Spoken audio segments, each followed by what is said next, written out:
Hey girls and gals, welcome back to my channel. My name is Taylor and today's video is going to be my mid-month wrap-up for the month of March. So far this month I have read 4 books, 1 nonfiction and 3 fiction books, so I'm here today to talk about those. I'm going to start by talking about my nonfiction book that I've read this month and then talk about the 3 fiction books that I've read so far from my least favorite to my favorite. So without further ado, let's just go ahead and get started. Starting off with my nonfiction book, I am trying to read at least 1 nonfiction a month, so already checked that off for March. Feels pretty good. It was actually the first book that I read this month, and that is going to be Wordslut by Amanda Montell, A Feminist Guide to Taking Back the English Language. And I actually heard about this book on a podcast that I really enjoy. The author was a guest on the episode that I listened to, and I really enjoyed what she had to say, so I picked this up via audiobook. I highly enjoyed it. So this book, as you might have guessed from the title, really is focusing on linguistics and language. It is focusing on English language, but it does kind of delve into other languages along the way, but it is primarily English focused. But this book goes through the English language, so not only things like insults and cursing, but also to grammar, pronunciation patterns, slang, certain curse words that tend to be gendered, and look at how kind of our society reflects our language, vice versa, and the ways those impact each other. It also talks about the ways in which gender neutral and gender inclusive language can be changed in the English language, how those have changes, what changes have really stuck around in terms of pronouns and things like that, and just examining how a little thing like language can really impact our society and does tell a lot about society. I highly enjoyed my experience of reading this one. I will say a lot of these things I feel like are things that maybe as a femme or a gender non-conforming individual or someone who is female presenting, you hear what's said in this book and you're like, duh, like that happens to me. That's my lived experience on a daily basis. But then it's nice listening to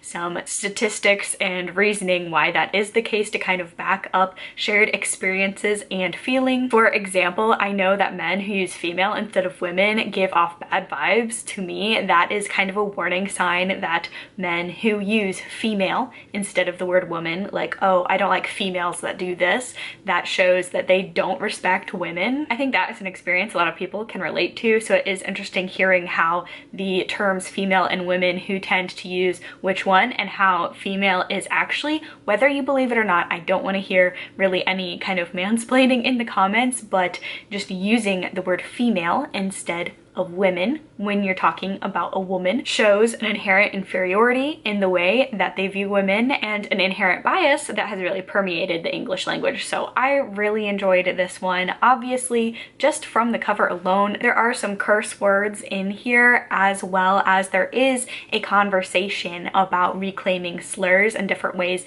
different communities, kind of that sort of topic as well. So heads up if you are listening to the audiobook or if you are sensitive, there are some curse words in here discussed in an academic setting, so keep that in mind. But I thought this was a very enjoyable read and like a really nice, easily digestible nonfiction pick for someone who I do not have like any sort of background in this, but this was really enjoyable to read. Now, moving on to fiction. Unfortunately, March has not really been the best month for me in terms of reading. I've had some books that I was anticipated about just not really turn out the way I anticipated, but the first fiction book that we're going to talk about today is The Lost Apothecary by Sarah Penner. I really did not like this book at all, and I'm really disappointed about it because it was one of my most anticipated books for March. I was really excited. I got it in Book of the Month. It was an early release. Very excited. I prioritized reading it this month, and it was just a letdown. This does follow an apothecary in London, England,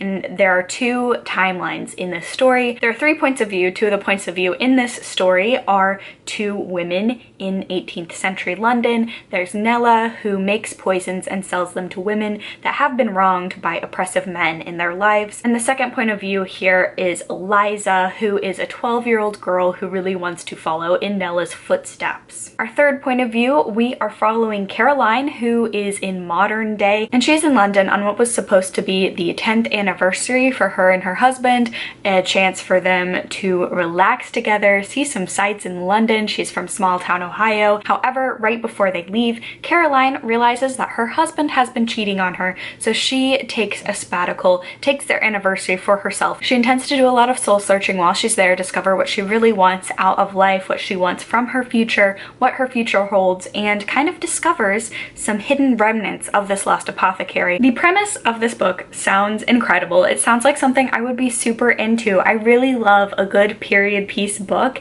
and I really enjoy morally questionable, morally gray women doing questionable things. I really like a good examination of morality in fiction, and especially fictions where, you know, not everything is black and white. This book unfortunately just did not work for me, and looking on the reviews at Goodreads, I think there are people who really love this and really hate it, and that's just kind of depending on what you are looking for in a story about this content. I felt like this really didn't have enough nuance as I was expecting. While a lot of times in historical fiction I can kind of overlook inaccuracies. I mean, it is historical fiction. I don't mind historical inaccuracies in there if they're like few and far between and don't take me out of the story. However, it was very, very hard to keep track of all three characters if it weren't for the headings in the chapters explaining who they were and what time period they were from. They all felt very similar, even though one was in her 30s, one was in her 50s, and one was in her teens. They all felt like the same character voice, and they just didn't really have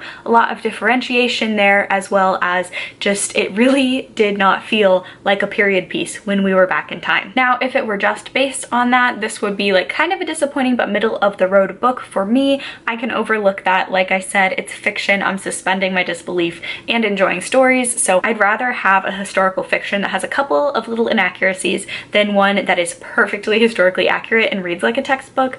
But there were some other things that I just found really, really uncomfortable and things that I really didn't like about this book. One of those being that there is a heavy, heavy emphasis throughout this book about womanhood being linked to having children. And it is a very, very strange thing to have in a supposedly feminist book. I would like to have kids someday.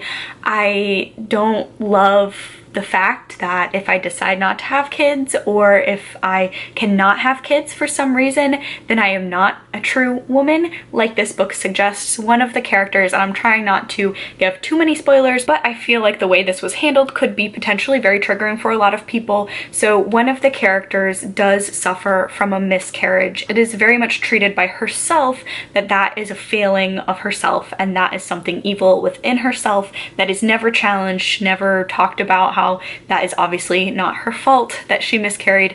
And her whole character arc is she feels like something is evil inside of her because she was unable to have children. Another character point of view really, really wants to have children and is talking about how her life has not turned out the way she wants it to be and does not have meaning like she wants it to be, and it is very much tied to she does not have kids yet, so she doesn't feel like her womanhood journey is complete, which just feels very unnecessary in 2021 to write about a book centering that, which really was not really promised in here. I think there's definitely a time and a place in a genre for those topics to be discussed. I just wasn't expecting this in this book, and it just felt very uncomfortable for me to keep reading, where I just wanted to read about poison and sabotage and morally questionable characters.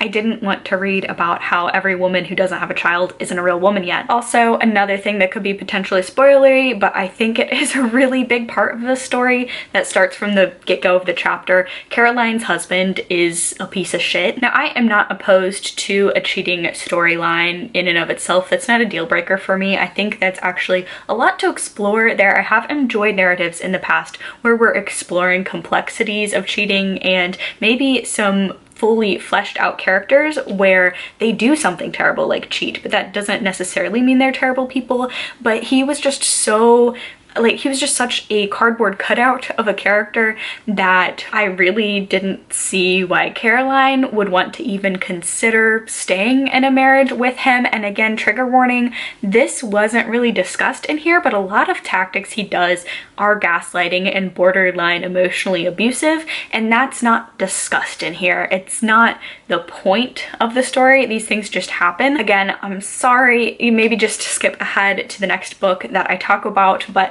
I feel like this is more triggering than spoilery, but when Caroline says that she wants to go abroad and take this trip by herself and really take some time to herself to explore the future of their marriage and what she wants with her life, he follows her and refuses to let her have alone time and is very manipulative about it. And it's really never presented in this behavior is wrong. It's kind of presented in oh, Caroline doesn't like that her husband is doing this, but it's not challenged. I don't know. Again, like I said, I know a lot of people have been really loving this. If it still sounds like something that's up your alley, definitely still pick it up. I don't want to dissuade anyone, but I do wanted to mention the potentially triggering topics in here that are discussed that aren't really discussed with any complexity or depth, and it is really more focused on those things, more focused on honestly families and futures and having children than it is about this apothecary. So just keep that in mind when you're picking this up. This definitely was not what I expected. The next book is The Project by Courtney Summers, and this follows two different sisters, and honestly from this video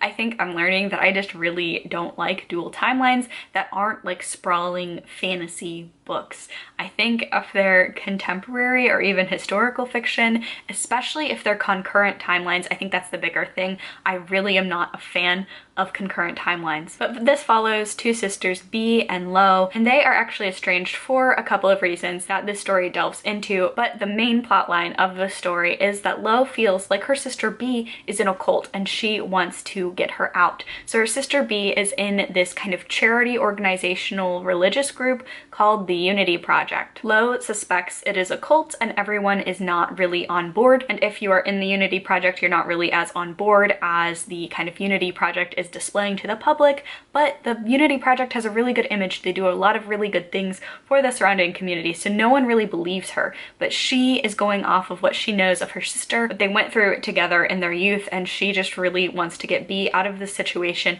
She has to try and figure out how to infiltrate this Unity Project while number one, proving to everyone that it actually is a cult, and number two, getting her sister out. I thought this book was okay. I think I definitely hyped it up a little too much. I will say I enjoyed Sadie a lot more than I enjoyed this one. I didn't think this was a bad book, and there wasn't anything really glaring in this one like The Lost Apothecary in terms of things that I really had an issue with, but I did think definitely pick this one up maybe with a physical copy because it was very hard to follow in terms of the audiobook who you were following. The sisters are very similar and the timelines are very similar with events and characters finding out things that have happened to the other character, where a lot of it felt really repetitive, and sometimes, especially because I feel like B and Lo just are very similar names, especially when you're listening to an audiobook at first. They're both very cute, snappy, one-syllable names, and especially in the beginning, it was really easy to mix the sisters up, especially because a lot of the events that happened to them kind of happened to both of them. That was my biggest thing for me, was that it was just a little bit confusing, and I'm not a big fan of concurrent narratives. I think that's what you would call it,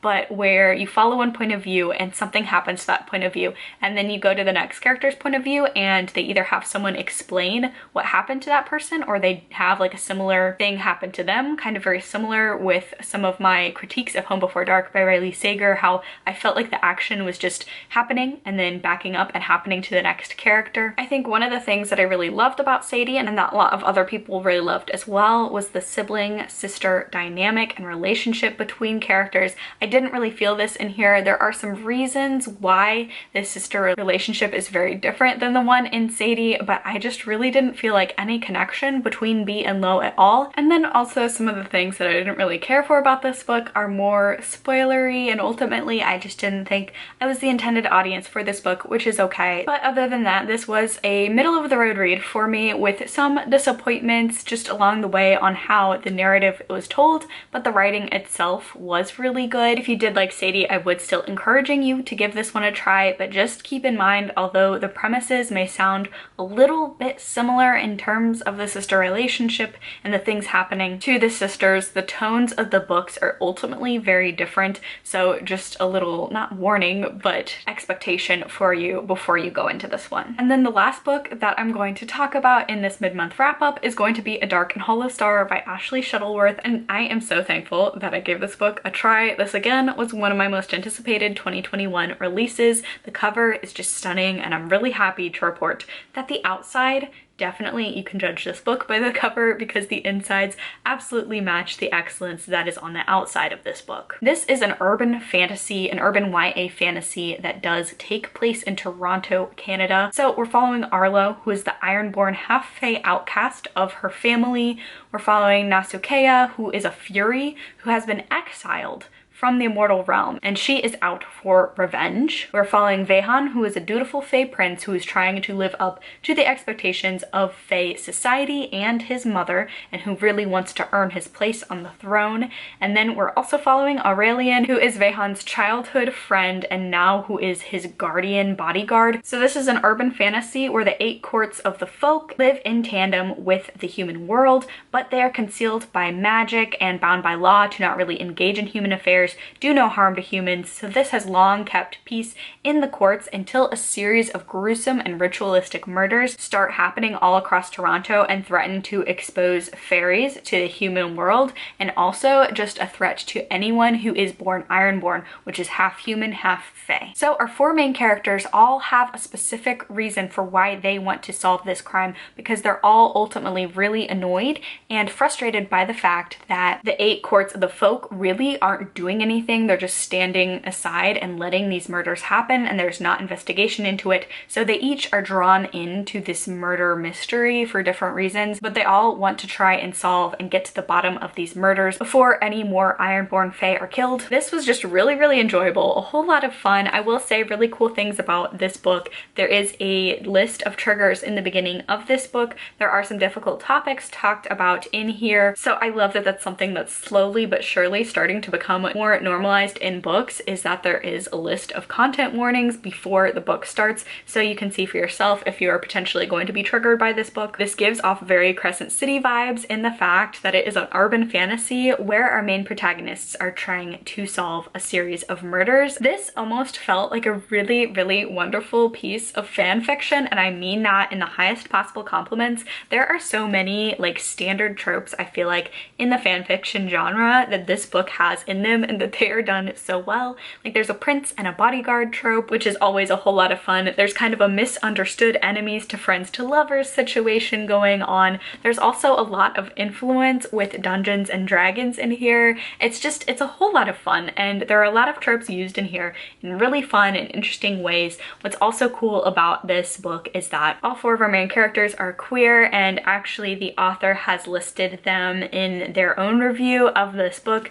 so you can check out specific labels for each character to see the exact representation. To me, this felt like the perfect blend of kind of cheesy fun and also a little bit of intrigue and danger that a fairy story needs. There are pop culture references in here. This book is genuinely funny, like laugh out loud funny at times, but there's also a sense of fun and adventure and gods and mythological creatures and legends, and it's just all wrapped up into a very, very fun package. So I highly enjoyed reading this one, and I absolutely cannot wait for the sequel to this book to come out next year. And there you have it. That is going to be it for this mid-month wrap up. If you enjoyed it, please give a thumbs up, leave a comment down below, subscribe for more content from me. I'm looking forward to hopefully some more amazing books and less so-so books in the next half of March. But with that being said, stay safe, stay spooky, and I'll see y'all on the other side. Bye!